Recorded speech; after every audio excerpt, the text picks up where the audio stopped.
नमस्कार मित्रांनो. Social media किंवा इतर न्यूज चॅनल्स वगैरे आहेत त्यांच्या माध्यमातून तुम्हाला ही गोष्ट माहीत झाली असेल की सरकारने जे आहे राज्य सरकारने HSRP नंबर प्लेट लागू करण्याचा निर्णय घेतलेला आहे आणि त्या संबंधित काही नियम वगैरे पण जारी केलेले आहेत. आता येत्या 2-3 महिन्यामध्ये आपल्याला तो कालावधी आहे की त्या कालावधीमध्ये आपल्याला त्या नंबर प्लेट बदलायच्या, बरोबर.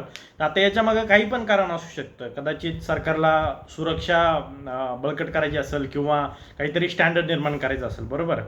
पण कसं आहे आता सध्या माझंच एक उदाहरण जर घेतलं तर मी 2-3 महिन्यापूर्वी नवीन नंबर प्लेट घेतली. साधारण 500 ते 600 रुपये खर्च आला त्या नवीन नंबर प्लेटला घेतला. काय फॅन्सी वगैरे नाही, साधी नंबर प्लेट आहे, ठीक आहे. तर आता ठीक आहे, आता परत जर असं प्लेट जर बदलायची असेल तर पुन्हा त्याला 500-600 रुपये खर्च आहे. परत त्याच्यामध्ये विलंब आहे, म्हणजे डिले असणार आहे. म्हणजे मी ऑनलाईन रजिस्ट्रेशन करणार, रजिस्ट्रेशन करून मग ती नंबर प्लेट येणार.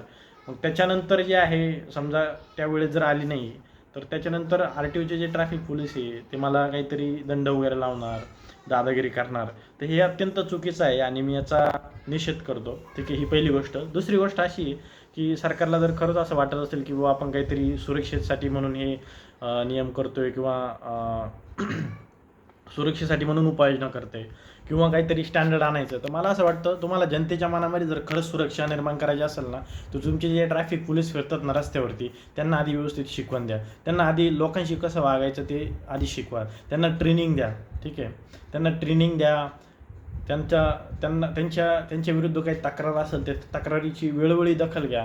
कारण अत्यंत घाणेरड्या आणि खालच्या भाषेमध्ये जाऊन कधी कधी हे लोक जे रस्त्यावरती वाहन चालक असतात किंवा गाडीचे मालक असतात यांच्याशी त्यांचा व्यवहार असतो. आणि अशा अनेक व्हिडिओ, हे काय मी माझं स्वतःचं मत नाही, अशा अनेक व्हिडिओ सोशल मीडिया प्लॅटफॉर्मवरती अवेलेबल आहे. तुम्ही ते कधी जाऊन बघू शकता.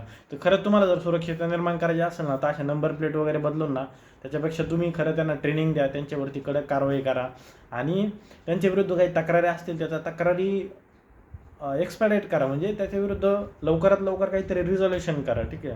आणि त्यांना व्यवस्थित शिकवून द्या, ठीक आहे. बॉडी कॅम वगैरे लावा. त्याच्यानंतर वेगवेगळ्या ठिकाणी CCTV कॅमेरे वगैरे लावा आणि यांना सुधरा, असं माझं थोडक्यात म्हणणे. दुसरी गोष्ट अशी की स्टँडर्ड वगैरे, तर स्टँडर्ड तुम्ही काहीतरी आणणार असाल किंवा सगळ्यांच्या प्लेट सारख्या असतील तर मला असं वाटतं त्या स्टँडर्डपेक्षा नाही, हे जे RTOचे जे कर्मचारी आहे ना, ठीक आहे, जे स्वतःला म्हणजे काही म्हणजे सगळेच नाही म्हणत मी, चांगले पण असतील, ठीक आहे. पण जे स्वतःला नाही का राजा वगैरे समजतात, जसं काय जहागीरदार वगैरे, त्यांना सरकारने त्या रोडचे जहागीरदार वगैरे दिले, अशा पद्धतीने जे जनतेशी व्यवहार करतात आणि जनतेच्या पैशातूनच त्यांचा पगार पाणी वगैरे चालतो. पण हे काय ते मानत नाही, ते जहागीरदार समजतात, त्यांचा अधिकार म्हणजे त्यांची जहागीरदार समजतात. तर हे असले काही स्टँडर्ड सेट करण्यापेक्षा यांच्या वागण्याचं एक स्टँडर्ड सेट करावा, असं माझं प्रामाणिक म्हणणं आहे, ठीक आहे. तर हेच या टॉपिकबद्दल हेच म्हणणं आहे माझं. व्हिडिओ बघितल्याबद्दल धन्यवाद.